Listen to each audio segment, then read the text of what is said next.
You just bought a new one or something? No, it's fixed it. It was fixed? We fixed it. Yeah. The technician. So today is Gimel Be'elul. It commemorates my Aliyah to Eretz Yisrael. When I began my spiritual journey, I decided to come to Machon Meir from New York, and I had no idea what the third of Elul was about. In fact, the first day, I was studying in the morning. I heard a shur, and it was an eye-opener, the lights of tshuva from Rabbi Gon. I said, wow, I never heard anything about like that in New York. Ken, and it was really exciting. And then the new boy said to me, well, we're going to a wedding tonight. I said, but I'm not invited. I don't know, it doesn't make a difference. We're going to a wedding. So I listened to what they said. I took a shower. I was online for the showers. I was taking a shower there and put on a white shirt, dark slacks. We went to the wedding. And then I noticed that who's the groom? He was in the shower next to me a few hours before. Who invited you? No, he didn't invite me. Then I became his chavruta about 4 years later, and then he built a tremendous yeshiva in Eli. Today's the day of the rise of the soul of Rav Kook to heaven, and he has made maybe one of the greatest impacts in the last 200, 300 years to the Jewish people. His students of his students, and so on. 2 short stories that I found in English that Rav Nathan Cutler, one of our rabbis, once a week in the evening, wrote about how 2 great scholars became 2 of his most prominent students. One called Rav David Cohen, who later became a Nazareth. He was a philosopher in Switzerland at the time. And the other, Rav Charlap. So I just want to share these 2 short stories. The Nazir was such a great scholar that he himself was the editor of the monumental set of books called Orot HaKodesh, which is really almost truly Kabbalistic, very hard to study, very holy books. And in his introduction to of what he edited of Rav Kook, he tells about the story about his first encounter with Rav Kook. Some of you may know that during World War I, Rav Kook was stuck. He was stuck in England, Switzerland, and he couldn't get back to Israel. And he was involved in Zionistic activity there in Switzerland. At that time, this great scholar, Rav David Cohen, the Nazir, was a student of philosophy in the University of Basel. Okay? And the Nazir was truly very thirsty of knowledge, of truth, and especially for the wisdom of Torah. He heard that this great Rabbi Kook arrived in Switzerland, and he decided he would travel and visit him. And maybe he would be able to give him some questions that he had on the wisdom of Torah. And it was Rosh Chodesh Elul, just like a few days ago, 1914. The Nazir arrived at the house where Rav Kook stayed, and he found that Rav Kook was immersed studying Torah, he and his son, Rabbi Tzvi Yehuda Kook. Remember, he only had one son. He had several daughters, but only one son. And the Nazir then entered into discussion, and he had some philosophical questions. And he asked the Rav about some Greek philosophy and Greek literature. And of course, Rav Kook knew this, he knew all the philosophies. But he was not moved really by the conversation he had with Rav Kook. Yet that night, the Nazir, instead of traveling, was invited to lodge at the same place where Rav Kook was. And this is what he writes in his introduction to the book called Orot HaKodesh. I was unable to sleep that night, for the fate of my life was on the scales. In the morning, something happened which changed his faith and the fate of many others. He woke up at dawn, and he heard someone singing the morning prayer in such a divine tune. Rav Kook's prayer inspired the Nazir so much that he wrote, I heard the song, and I became a new man. That's what he wrote, that's it. I found more than I expected. I found myself a rabbi. In other words, it wasn't the great halachic knowledge, the Talmudic excellence that Rav Kook had, but his prayer and the way he sang his prayer had such a spiritual and deep impact on the Nazir that he said, you're my Rav. Eventually he made Aliyah, and he served Rav Kook. He put out together Orot HaKodesh, and In his later years, he lived in Geula, where the son Rav Tzvi, right, the three main students of Rav Kook, his son Rav Tzvi the Kook, the Nazir, and Rav Charlap were here about. Then Rav Tzvi the Kook used to live on Ovadia Street in Geula. The apartment is still there, number 30. And next, and a few houses away, the Nazir would live there. Rav Shapira, the former Rosh Hashiva of Merkaz Rav, would live there as well. So that's the meeting between Rav Kook and the Nazir. One other short story, Rav Charlap. Rav Yaakov Moshe Charlap, who passed away in 1951, he was the rabbi of the neighborhood some of you know called Shari Chesed. There's a neighborhood here on the other side of Gan Saker, by the Wolfson Towers, if you know. Shari Chesed. A lot of sacred rabbis would live in that area. It's underneath Machane Yehuda. And he became one of the great disciples of Rav Kook. It was Shavuot time, 1904. Rav Charlap needed to travel down to Yafo. As you know, Rav Kook was the rabbi of Yafo, then the chief rabbi of Israel. And he had health issues. He needed the warm weather in Jaffa, in Yafo. He was only 21 at this time. And during Chag Shavuot, he prayed at a Beit Knesset called Sha'arei Torah. Sha'arei Torah. There, he was told that he can find Rav Kook there. And he decided to become his disciple. And he was asked why. He said he heard how Rav Kook said the prayer of Akdamot. Akdamot is an Ashkenazic custom of angelic praise of God, of the Torah, that we customarily read on the holiday of Shavuot. It's all in Aramaic. And it's after a night long, all-nighter of Torah study on the night of Shavuot. And he read this prayer, the Akdamot, prior to the Torah reading with such emotion and such fear and awe that he was so moved to the source of my soul. From that moment, I followed Rav Kook with great love, and he became his disciple forever. I want to add one more thing, and this Rav Cutler also brings. There's no way, but no way, that we can go forward with our Torah study and really go forward with our tefillah unless we study faith.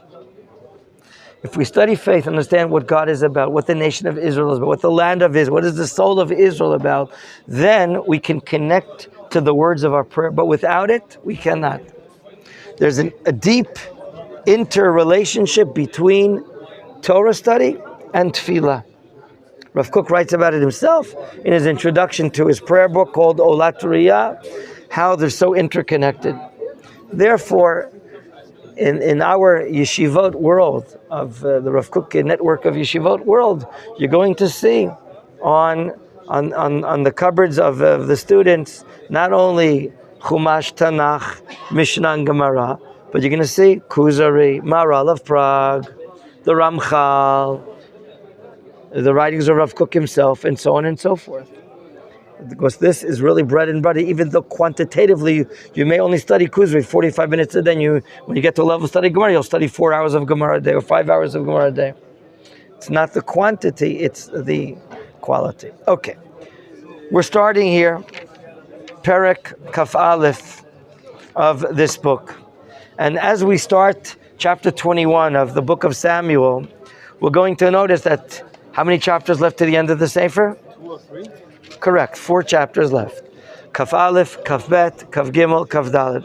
4 chapters are left here of this Sefer. And the fact that these are 4 chapters, and you notice, you start studying about it, you say, wow, what's going on here? What's special about them? There's no consecutive order here whatsoever. Rather, they're collected by the prophet from different periods of time of David HaMelech. And I heard this idea, I learned this from one of my Ravs from the Golan, Rav Frank, Mordechai Franco, in the yeshiva of the Golan. And basically we can say, like the same idea happened at the end of the book of Shoftim.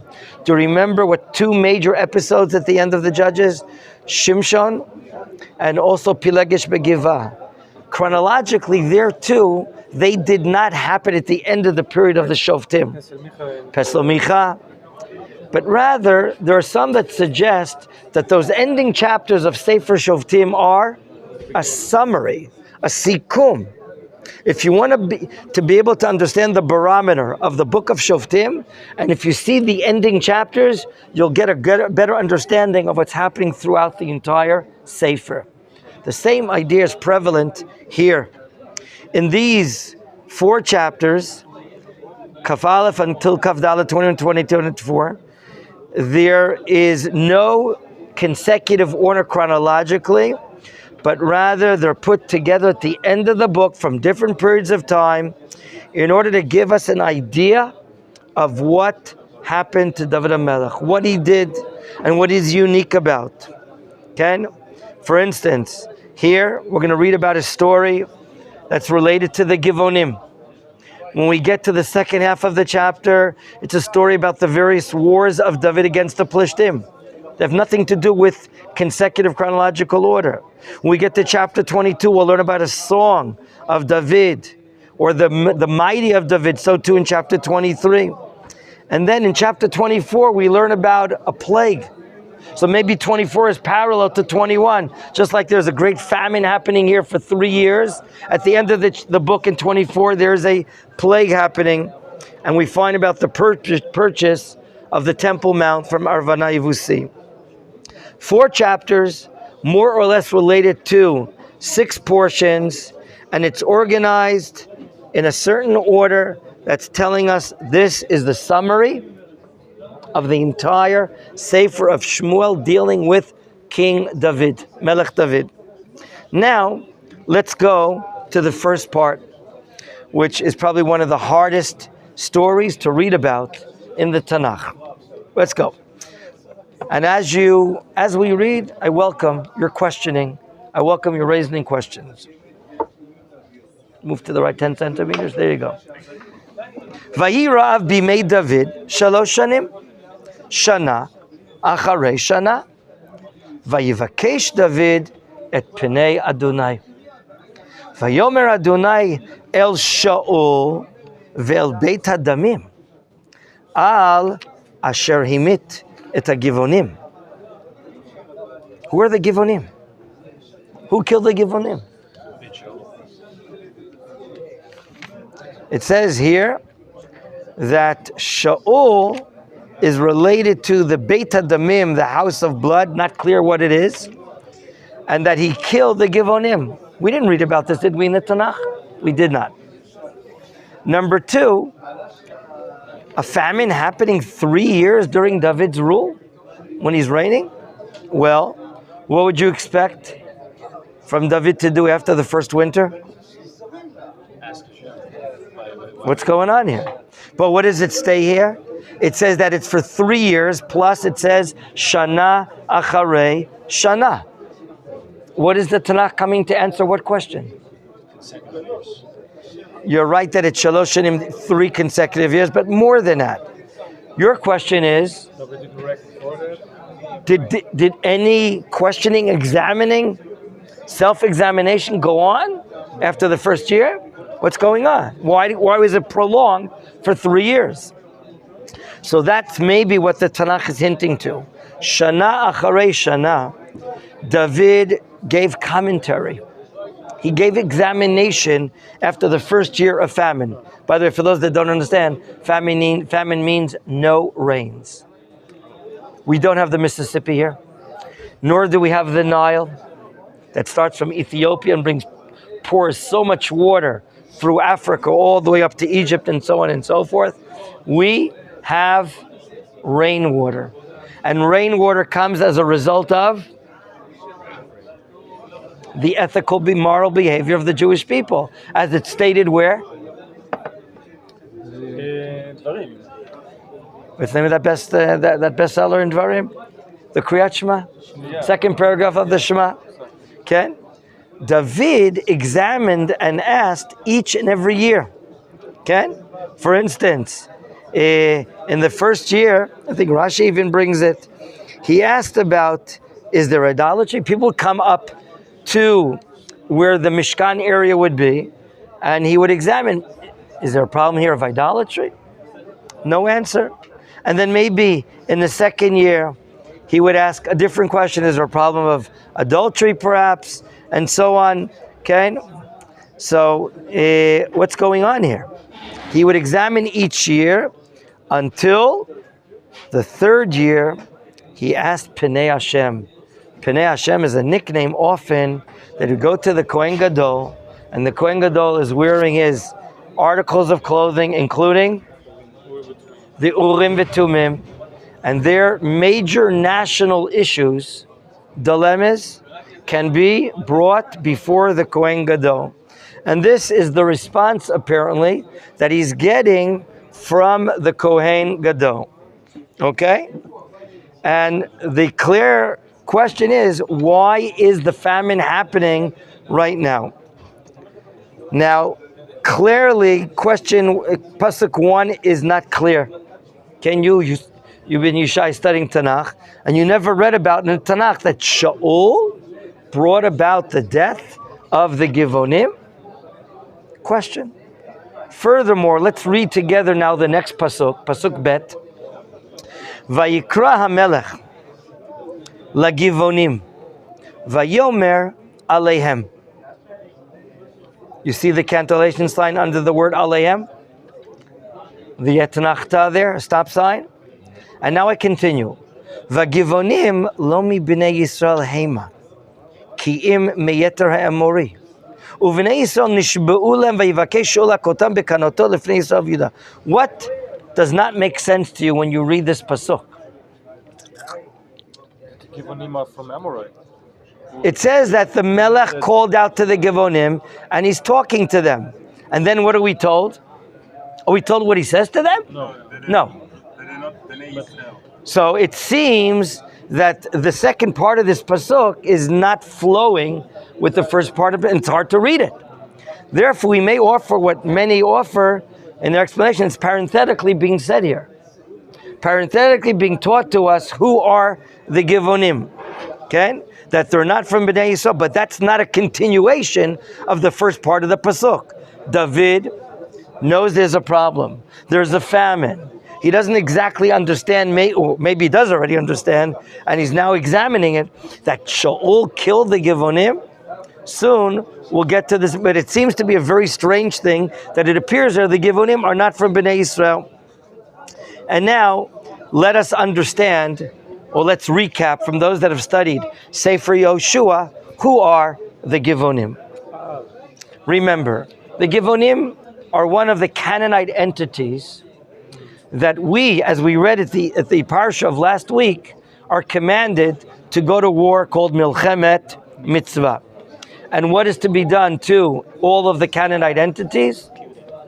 They are to be all wiped out. Men, women, children, everyone. They're all idolaters. The land of Israel is the land of monotheism. It doesn't tolerate or accept other matters. Yet, the Rambam and the Ramban, as opposed to Rashi, hold that there's a mitzvah to call out in peace, even at Milchemet Mitzvah. We studied this briefly. Right, well, that's one of the proofs of the Ramban and the Rambam. Right? We studied this subject a Thursday afternoon, did we not? The Givonim didn't know about this. And they put camouflage. They put on a Broadway show, and they took stale bread, old worn-out clothing, and showed up. Here we are. How are you, Mr. Yoshua ben Nun? Who are you? Oh, we're a nation from far away, far away. And they see the stale bread, and we see the old worn-out clothing. Their Ked sneakers are all worn out, or Adidas sneakers are all worn out. Nothing is in good shape. And Yoshua and the scholars of Israel are tricked into making a brit with them. Okay? We'll scratch your back, you scratch our back, we'll protect one another. And that's how we were tricked. I don't know how many days or weeks later, Israel finds out that they were tricked. They were lied to by them. However, Yoshua has to keep his side of the agreement, because a word is a word. When we take a shavua, an oath in God's name, that we are binded to you, we're protecting to you, Although Yoshua, because they tricked us, he gave them menial labor and turned them into chotvei etzim and shoavei mayim. What does that mean? Cutter of wood and Woodcutters and water carriers. For who? For the Mishkan. Where the central Mizbeach altar would be, they would be serving the Kohanim. Now, hundreds of years later, while this Brit is being fulfilled, maintained, we learn about the episode of the tremendous jealousy that King Saul has for David. David is a superstar. He is a tremendous warrior. Every war he goes to, he wins. The women of Israel are praising him. Hika Shaul ba'alafav v'David berivevotav. And he's a national star. In fact, do you remember David's premier appearance on the war ground, on the battleground? Do you remember what it was? Doesn't wear any armor. Yeah, which against who did he fight? Goliath, excellent. Goliath is a giant from the Plishtim, from Gat. And one-on-one, it's a big economic savings, right? You don't have to war machines, have to go fight together. You know how much money each nation saved. One-on-one, slingshot, exactly between the armory and other parts that are guarding him. He hits him, cuts off his head, brings it up to the royal palace. Ben mi hana'ar hazeh? Shaul asks, who is he, the son of? What do you mean? You know who he is. Of course you know who he is. Why did he ask? Because Shaul already sees maybe into the future that he is earmarked to become the next king of Israel. Jealousy sets in a terrible way, and Shaul is sick. And he's after to kill David time after time. And one of the times that David is on the run, David finds a shelter where the major altar is in the town of Nov. I came to the conclusion, I don't know if you, in our learning in our last semester, that it's somewhere in the area of Har HaZeitim, not far, somewhere here in eastern Yerushalayim. There is a Nov in the Golan Heights, but it's not that Nov. That Nov is called after the city of Kohanim. David appears alone, even though he has hundreds of men apparently with him, but they're hiding out. He doesn't want to make a show. He appears alone. The Kohanim there are surprised. You're such a VIP. Usually you have an entourage, right? You have a limousines with you in front of you and back of you, people with you. He shows up alone. And he asks the Kohen Gadol, I need a weapon and I need food. Who is there watching this event? A bad Jew called? No. He's not a Jew, he's Edomite. Okay. No, I'm too far. No, you're right. Call his name Doeg HaAdomi. Doeg the Edomite. Many say that he's a Ger Tzedek. Yes. And he's there as well. But he's a troublemaker. And then, upon interrogation, when Shaul finds out that David is harbored, guarded, the people in the town of Nov are collaborating with David, that's told by Doeg Adomi. That's called Lashon Hara. Shaul accepts the Lashon Hara, and he goes out and kills Kohanim. That's what we read about in the Tanakh in Sefer Shmuel Aleph. Kohanim are wiped out. 80 or some, I forgot the number. About 80 Kohanim. An atrocity. A terrible atrocity. All because Shaul accepted the Lashon Hara that the Kohanim of Nov are collaborating with David. They don't even know that Shaul holds David as an enemy and that he's rebelling against the kingdom of Shaul. They don't know that. They're all wiped out. A terrible atrocity. So that's about the Kohanim. Okay? 85, thank you. Now, does it say that Shaul killed the Givonim as it states here? Yes or no? No. From the period of Yoshua until the period of Shaul, hundreds of years have passed by. Okay? Bnei Yisrael, you could say, are suffering from this mistaken agreement that Yoshua made. It's not clear to us what it means at the end of verse 2 that Shaul is looking to smite them because he is envious, bikanoto. He has envy, zealousy for Bnei Yisrael and Yehuda. It's not clear.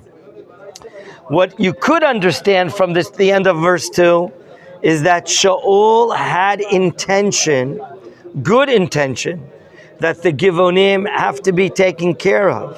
But the question is, in the eyes of Hashem, is that the right thing to do? To wipe out the Givonim? But the Pasuk here is saying that the Givonim were killed by Shaul. Gentlemen, let's go further. Let's now read Pasuk Gimel and Daled and see what's happening. And we'll get back to verse 2. What is the parenthetic importance that the Givonim are not from Bnei Yisrael? Boker Tov. We all know the Givonim are not from Bnei Yisrael, but rather they are some Canaanite or Amorite entity. We all know that. Oh, Boker Tov, I need the Tanakh to tell me this? These are healthy questions that we should probe, examine, ask ourselves when we're studying Tanakh. Okay? Pasuk Gimel. Vayomer David el Givonim. This is clear. He's speaking directly to them. You see that? Ma'aseh lachem. What can I do for you? Uvama achaper. And how shall I atone? Uvarechu et nachalat Hashem. It's not clear to me who's going to bless Nachalat Hashem. The inheritance of God is the land of Israel, is it not? What's happening right now in the land of Israel for 3 years? Ken, we're importing milk from Poland. Have you read about that? You didn't read about it? You read about that? We're not going to talk about that. What? Yes, it's Chalav Yisrael. We send mashkichim to Poland. You heard about that or not? You know, okay. Now, here it seems that David is going to the Givonim and asking, what do you want? David understands that because of the killing of the Givonim, Israel is suffering 3 years economically. Terribly. What can we give you? What can be done for you that maybe God will atone for our sin, a national sin apparently, and give us rain? Pasuk Daled. Let's read the negotiation, verse 4. Vayomru lo Givonim. Ein lanu kesef v'zav im Shaul v'im beito. Number one, it's not a financial matter. We don't want to be paid off. Not kesef and not zav. No silver nor gold. Furthermore, ve'ein lanu ish lehamit b'Yisrael. Ve'ein lanu ish lehamit b'Yisrael. There's not one particular Jew, okay, that, should be killed in Israel. When David hears this, Vayomer matem omrim. So what do you say? What can I do?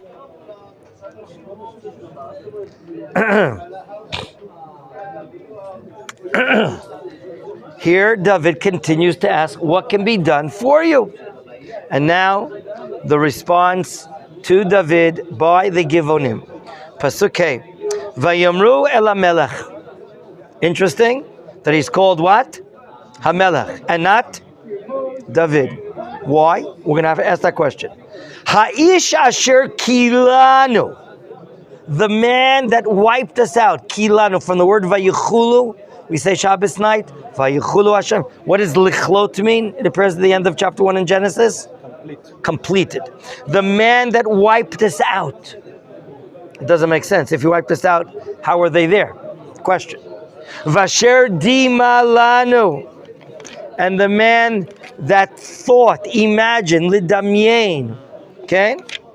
Nishmadnu, we were destroyed. Mityatsev b'chol gvul Yisrael. It's not clear to us what do they mean we were destroyed in showing up in all the borders of Israel. Gentlemen,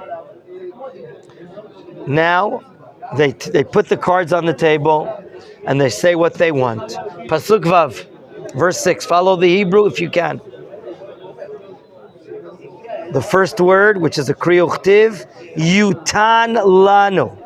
Let him be given to us. What? Shiv'a anashimi banav. 7 of his sons. Now notice, in a derogatory way, they said, Ha'ish asher kilanu. What did they not say? The king Shaul. Shaul. Shaul, a few decades ago when he was still alive, he was Shaul HaMelech. But here he's called Ha'ish instead of HaMelech. HaMelech Shaul.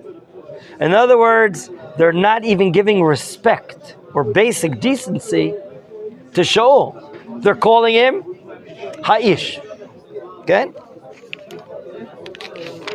And now, again, let us be given 7 of his sons. And what are we going to do with them? Voka'anum laHashem. For the sake of God, we're going to hang them up. Bring them to the gallows. Lokia is to hang them. Anyone remember where we saw that? In the Chumash? 17. Esther. What did you say? Regarding what? Your son. Who was hung in this words? Vokanum Lashem. No, in the Chumash I'm asking. Your son. Oh, no, you got the person who's cursed. The one who is cursing the name of the Lord. After the terrible spiritual decline of Israel, because of the daughters of Moab and the daughters of Midian, we fell in idolatry, not eating kosher food, the Baal Peor. God's anger was so great, God ordered Moshe, take the leaders of these people that are sinning and hang them. V'hoka otam l'Hashem neged hashamash. So the leaders were hung, and the terrible plague happened. How many died in that plague? 24,000. 24,000 died in that plague, as we see in Bamidbar, chapter 25. So we see the same verb, vehoka. You see it? Vehoka. Also a connection that in the plague, this famine, there's a parallel there. The hanging is like brought to rectify and end the famine. Very interesting parallel. Very nice. Very nice parallel. These Givonim are asking hand over 7, and we have to ask, why 7? Why the number? What, do they go to Vegas? That's their lucky number? I mean, I'm asking, what's going on here? Why do they use number 7? And we're going to hang them where? Givat Shaul. It's not here.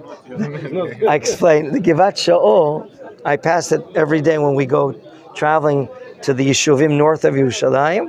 It's mamash above Pisgat Ze'ev. Pisgat Ze'ev, a lot of Olim from Russia are living in Pisgat Ze'ev, thank God. And we see there is a tall hill and there's a skeleton of a tremendous, massive building there. According to Eretz Yisrael experts, that hilltop is Givat Shaul. Apparently there in that area, Shaul built his palace overlooking the main road connecting Yerushalayim to the Benjamin area going north. Until 1967, when King Hussein, Zal, Zichrono L'Klala, may his memory be for a curse, okay? When he was ruling or administering over eastern Yerushalayim and Judea and Samaria, okay, he had a plan. I'm going to build, not only have my palace in Amman, Jordan, but have my palace in Givat Shaul. And he started building this tremendous cement building. And God had other plans for him in the 6-day war, as some of you may know. Thank God we took over, liberated, freed the lands of the Jewish people, including Eastern Yerushalayim, like Pisgat Ze'ev there. That's where Givat Shaul apparently is. That's, God willing, when you come for Shabbos up north where we are, we'll point it out on the bus ride. Why does he want to hang them? Why did the Gibeonim want to have them hung there? What is he? He's actually pointing they're pointing a finger, right? That who's to be blamed? Shaul. Bechir Hashem, the choice of God. In your Tanakh, is there a what is it called? A revach, a gap right now? Space. There is a space? Where? No, in yours there is not. In yours there is. How many more words left over to the end of the pasuk? 4. Do you have a space, Michal Arya? How many words left to the end of the pasuk? 4 words. Yes. Why put a space there? But why? In this Tanakh literature, the entire line is skipped over. What is it coming to teach us? He was thinking about this. Very good. It was like straight inside. This is a major crisis. David, the leader of Israel, sees and doesn't know for 3 years what is the cause of this tremendous famine. Until he probes the nation year after year when they come making aliyah, l'regel, or come to the Mishkan area, and he can't find out what sin is causing this drought. And now in the 3rd year, he touches base with the Kohen Gadol, and through the Urim V'Tumim, he's told, because of Shaul killing the Givonim. And we never saw such a thing in the Tanakh. And now David goes out and meets up with the Givonim, manages a negotiation, and now they're asking, cough up 7 sons of Shaul, and we're gonna hang them, not David, we're gonna hang them by the capital, next to the palace of Shaul. Pause. David's thinking, I would say there's a major crisis. Would you hand over fellow Jews to the Givonim? Huh? What is the response of David? 4 words. Vayomer Hamelech Ani Etain. What do you notice again here? Hamelech. Very good, Steve. Hamelech and not David. Does this make sense to you? David is willing to hand over 7 sons of the former king, over to the Givonim, and they're going to be hung in the public square in front of the old palace? It sounds, I'll tell you a new Hebrew word, Michigan. You know what Michigan means? Okay? They want to hang 7 sons of Shaul in Givat Shaul, in the capital city, and hopefully that's going to what? End the drought. If you were David and you had your squad of soldiers, would it just eliminate these guys or something, maybe? Okay? We're not going to ask you. So here we see that David hands them over. Apparently, what? David understands what? Aleph, that this is God's will. Because God's message through the Urim V'Tumim of the high priest was because Shaul killed the Givonim. Could be 30, 40 years ago. Again, we don't know exactly. And maybe now David understands this is the reason for the drought. The Rav Ba'aretz. That means who is strict on who? Hashem has been strict on Israel for whatever episode happened in the town of Nov, the city of the Kohanim. But how can David do such a thing? Hand over 7 fellow Jews. By the way, it's family because David married into Shaul's family. Who did he marry? Michal, Rav. How can he hand over 7 Jews? Isn't it disallowed by the Torah to hand over Jews to be killed? By the way, are they non-Jews, the Givonim? I'm going to surprise you a little later in today's shiur. Okay? I'm going to surprise you. Now, who did this transgression that brought the drought? Shaul? Ken? Does it make... What question should you now raise? If Shaul made this tremendous sin... But did the famine not happen in his... Question 1, why didn't it happen in his time? Question number 2... It says in the Torah, you should not kill the sons of his. Beautiful. Lo yumtu avot al banim. You shall not bring, because of the sin of the father, to the death of the children. What does it have to do with Shaul's children? If Shaul killed them, why should his children be handed over to be killed? Why is David handing them over? Furthermore, why number 7? And here the answer is, Vayomer HaMelech ani etein. I'm going to give them. How does he do such a thing? Furthermore, what happens to them when we read the next 3 psukim? Pasuk Zayin, let's go on please, verse 7. Vayachmol HaMelech al Mefivoshet ben Yehonatan ben Shaul. Al Shvuat Hashem asher beinotam ben David uven Yonatan ben Shaul. There's one particular, in this case, grandson, that David had a very good relationship with, and that is Mephibosheth, who was the son of Yonatan. He doesn't want him to be one of the kin to be handed over, and he has mercy on them. Vayachmol chemla. Remember the word chemla? Modani lefanecha bechemla. Rabbi munotecha. What we say in the morning: love, passion, compassion. Pasuk Chet, verse 8. We now see something unbelievable. Okay? Vayikach HaMelech et shnei bnei Ritzpa bataya asher yalda leShaul et Armoni v'et Mephibosheth v'et chameshet bnei Michal bat Shaul asher yalda l'Adriel ben Barzilai HaMecholati. Okay? 2 children of Ritzpa, and she was a wife of Shaul, and the names are here. Mephibosheth, by the way, here is not the same Mephibosheth, but it's another name. It's another child. And 5 kids of Michal, and David hands them over. Pasuk Tet, verse 9. Let's read it. Vayitneim biyad agivonim. He hands them over. Okay.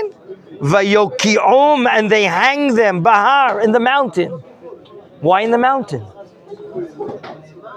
Why on top of the hill in the mountain? Huh?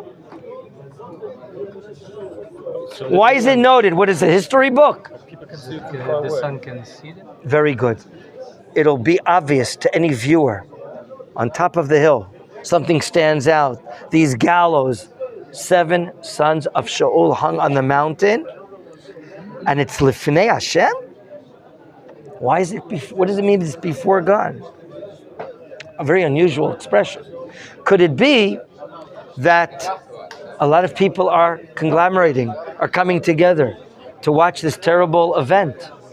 And when there is a large collection of Jews collected in one place, it's as if the presence of Hashem is there. Do you follow what I'm saying? The presence of God is there as a function of a large rally. A large rally of Jews together is equal from a spiritual point of view as God is there. When Israel comes together, collects together, it's the Shekhinah, it's the divine presence. We see this in many times here in the Tanakh. Vayiplu shiv'atayim yachad, they all fall, the 7. Vehimumtu, when are they put to death? We're told what time of year. Bimei katsir, at the harvest period. Barishonim, at the beginning of the harvest period. And what does it say? Or does it say B'tchilat Ktsir Se'orim? Gentlemen, the nation of Israel is an agricultural-based nation. Some of you, through your learning of Torah, know that the 3 holidays of Israel, in a certain portion, they are related to the agricultural seasons of the year. Here we can see this as an example. Which holiday is Chag HaKatzir? Pesach. And it's the Katzir, the harvest of what product? Barley, right. In Israel, the barley is reaped first, and only the wheat later on. When is the wheat harvested? Shavuot, that's right. And therefore the special korban, if you remember, of Pesach, the day after the Yom Tov, do you remember the name? Don't answer every question here. Do you remember the name? I have to put a muzzle on this guy's mouth. Do you remember the name of the korban the day after Passover? That it's from the barley. Do you remember? Very good. The Omer offering. That comes from the new barley. So that is Chag HaKatzir. That's called here Katzir HaSorim. And when we read the next pasuk, Vatikach Ritzpa Batayat Sak, she takes some sackcloth, Vatateula Elatzur, she opens up like a tent on the rock, right next to the area where the 7 sons of Shaul are hung. And she opens up shop and watches over the corpse. Is it where corpses? Is that the plural? Corpses? Yeah. She's watching over the corpses from when to when, day in and day out, mitchilat katzir, from the time of the beginning of the harvest, ad nitach mayim alim min hashamayim, until God does bring water over them. When does God bring water over them? When is the water season? Chag Sukkot. That means they're left hung for what duration of time? 6 months, more or less, right? Nisan, Iyar, Sivan, Tammuz, Av, Elul, a little more than 6 months. They're hung on the tree, not brought down. Do you hear this? Is that a problem, halachically? Yes. Where did we see this? Today's parsha. In this week's parsha, we learned it today. Do you remember? What does the Torah say? Over 24 hours. Lo talin nivlato ala eitz. Mamish, this parsha. You probably think that a few months ago I planned out that we study this year today with the parsha of the week. You probably thought about that. No, I'm not that bright. And it's not, of course, a coincidence. It's Hashem. He's the master planner, and He works through me and many, many others. And that's how we read about this. So we have a violation, do we not? Or not? Are the Gibeonim Jewish? Do they have to not? If they're not under the jurisdiction of the Torah, then maybe you don't have to take that. But maybe fellow Jews should take them down. I mean, they're the sons of royalty. So what's going on here? Gentlemen, this is so tragic. This is so painful. Okay? Just looking at this vision of 7 primary VIP Jews, sons of Shaul, are hung there, left hung for 6 or 7 months. And this woman, Ritzpa Bataya, her name is not a floor. Rather, we see from Shir HaShirim, Ritzpa is Gachalat Eish, the coals of fire. That she has a beautiful name. They're like a shalhevet, you would call a girl shalhevet, a flame. There were girls called Ritzpa. And she is opening up shop, like opening up a tent on this rock. She sits there, and they're hung there 6 or 7 months. And why? What is she doing?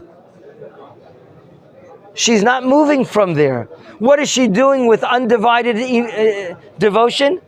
She's watching over their corpse, that no raven, no bird, no eagle, no vulture should come and what? Devour them. What mesirut nefesh.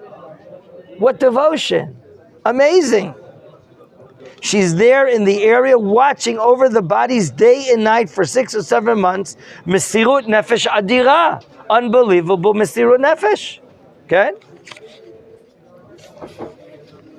And then there's a turn in the story. There's a turn in the story. Let's continue. Pasuk Yud Aleph, verse 11. Vayugad leDavid. What is told to David? Vayugad, in the passive tense. Do you see it? Verse 11. What is told to David? Let's read the next part. Et asher asta ritzpa bataya pileges Shaul. Okay? David is told this act of courage, this act of wonder, and this apparently has an impression on David. And this impression we're going to see in our next shiur.